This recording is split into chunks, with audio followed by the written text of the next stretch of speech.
بسم اللہ الرحمن الرحیم الحمدللہ رب العالمین والصلاة والسلام علی اشرف الانبیاء والمرسلین اما بعد فاستعیذ باللہ من الشیطان الرجیم بسم اللہ الرحمن الرحیم السلام علیکم ورحمۃ اللہ وبرکاتہ۔ عزیز طلبہ کرام، امید کرتا ہوں آپ خیر سے ہوں گے۔ انشاءاللہ آج ہم تفسیر جلالین کے درس نمبر 377 میں سپارہ نمبر 10 سے سورہ انفال کی منتخب کردہ آیات 50 اور 51 کو پڑھنے کی سعادت حاصل کریں گے، جن میں کلام باری تعالیٰ و کلام مفسر کا ترجمہ ہوگا، ربط و تعلق آیات کو ذکر کیا جائے گا، کلام مفسر کی تشریح و توضیح کرنے کی سعادت حاصل کریں گے، اور ساتھ ساتھ درس پر ہونے والے اعتراضات کا جواب دینے کی کوشش کریں گے۔ تو آئیے طلبہ کرام بلا تاخیر بڑھتے ہیں اپنے آج کے درس کی طرف۔ بسم اللہ الرحمن الرحیم۔ رب تعالیٰ نے ارشاد فرمایا، وَلَوْ تَرَى إِذْ يَتَوَفَّى الَّذِينَ كَفَرُوا الْمَلَائِكَةَ يَضْرِبُونَ وُجُوهَهُمْ وَأَدْبَارَهُمْ وَذُوقُوا عَذَابَ الْحَرِيقِ۔ آئیے طلبہ کرام سب سے پہلے ان آیات مقدسہ کا ماقبل آیات کے ساتھ ربط اور تعلق جان لیتے ہیں۔ علماء و مفسرین کرام ان آیات مقدسہ کا ماقبل آیات کے ساتھ پہلا ربط اور تعلق کچھ یوں ذکر کرتے ہیں کہ پچھلی آیات میں کفار کے جرموں کا ذکر ہوا جو وہ دنیا میں کرتے ہیں، اب ان جرموں کی سزا کا ذکر ہے جس کی ابتدا ان کی موت کے وقت سے ہوگی۔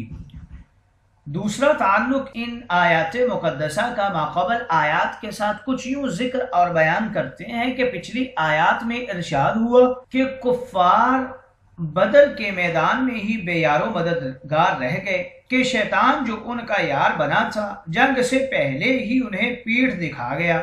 اب ارشاد ہوا کہ کفار موت کے وقت بھی بے یار و مددگار ہی ہوں گے، گویا ان کی دنیاوی بے کسی کے بعد اخروی بے کسی اور رسوائی اور ذلت کا ذکر ہو رہا ہے۔ آئیے طلبہ کرام ربط و تعلق آیات کے بعد بڑھتے ہیں آج کے درس کے ترجمہ کی طرف۔ بسم اللہ الرحمن الرحیم۔ رب تعالیٰ نے ارشاد فرمایا، وَلَوْ تَرَى إِذْ يَتَوَفَّى الَّذِينَ كَفَرُوا الْمَلَائِكَةَ، کاش اے محمد صلی اللہ علیہ وسلم آپ اس حالت کو دیکھ سکتے جب فرشتے کافروں کی روح قبض کرتے ہیں۔ یتوفا کے حوالے سے بتا رہے ہیں کہ یہ تا اور یا دونوں طرح پڑھا گیا ہے۔ ان کے منہ پر اور ان کے کولوں پر لوہے کے ہتھوڑوں سے فرشتے مارتے ہیں اور ان سے کہتے ہیں ذوقوا عذاب الحریق، آگ میں جلنے کا مزہ چکھو۔ اور آگے بتا رہے ہیں کہ لو کا جواب لرأیت امرا عظیما محذوف ہے، ذالک بما قدمت ایدیکم، یہ تمہارے ان اعمال کے سبب سے ہے جن کو تم پیشگی مہیا کر چکے ہو۔ ہاتھوں سے ناک کے دیگر اعضاء سے تعبیر کیا گیا ہے، اس لیے کہ اکثر اعمال میں ہاتھوں سے شرکت ہوتی ہے۔ وَأَنَّ اللَّهَ لَيْسَ بِظَلَّامٍ لِّلْعَبِيدِ، اور اللہ تعالیٰ اپنے بندوں پر ظلم کرنے والا نہیں ہے۔ فَيُعَذِّبُهُمْ بِغَيْرِ ذَنبٍ، کہ ان کو بغیر کسی قصور کے سزا دے۔ آئیے طلبہ کرام ترجمہ کے بعد بڑھتے ہیں آج کے درس کی تشریح و توضیح کی طرف۔ یہاں سے بتا رہے ہیں کہ اے مسلمانوں، تم نے کفار کا دنیاوی عذاب فرشتوں کا ان پر سختی فرمانا سن لیا ہے، بلکہ بدر میں اپنی آنکھوں سے دیکھ بھی لیا ہے۔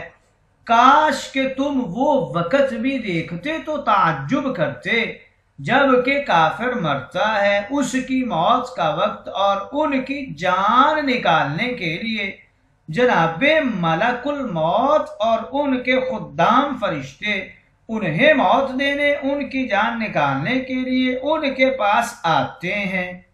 یضربون وجوہہم وادبارہم، ان کے منہ پر تماچے، ان کی پیٹھوں پر گھونسے یا ان دونوں پر ہتھوڑے مارتے ہیں، اور ساتھ ہی کہتے ہیں ذوقوا عذاب الحریق، اب عذاب چکھو آگ کا، کہ تم نے دنیا میں بہت ڈٹائی کر لی، بڑی نافرمانیاں کر لی، اب مہلت کا وقت ختم ہو چکا ہے، اب مرتے ہی تیری قبر عالم برزخ میں تجھ پر دوزخ کی آگ پہنچے گی۔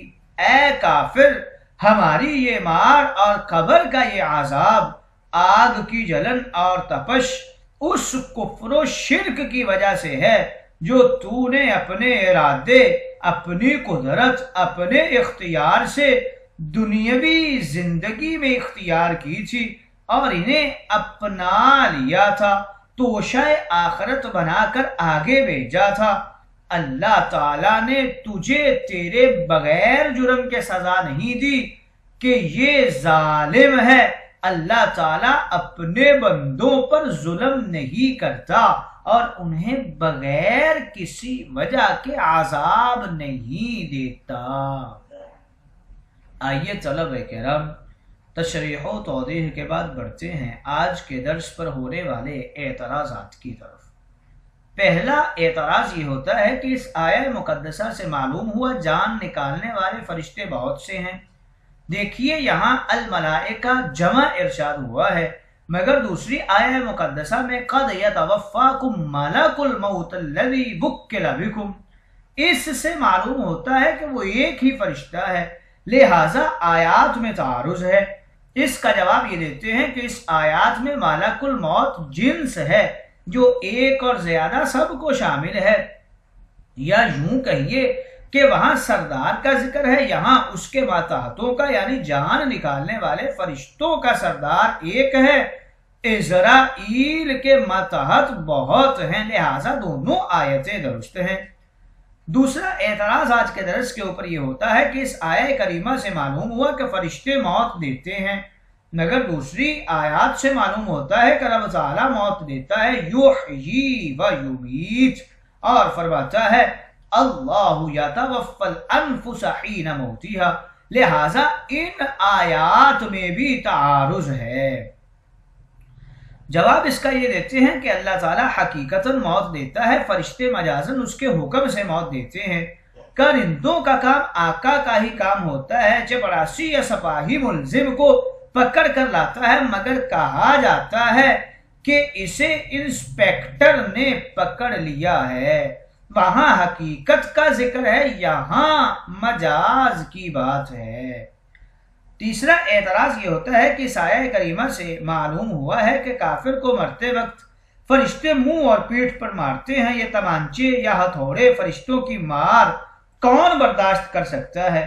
وہ تو پہاڑ کو مارے تو ریزہ ریزہ کر دے، یہ مردہ کیسے برداشت کر لیتا ہے؟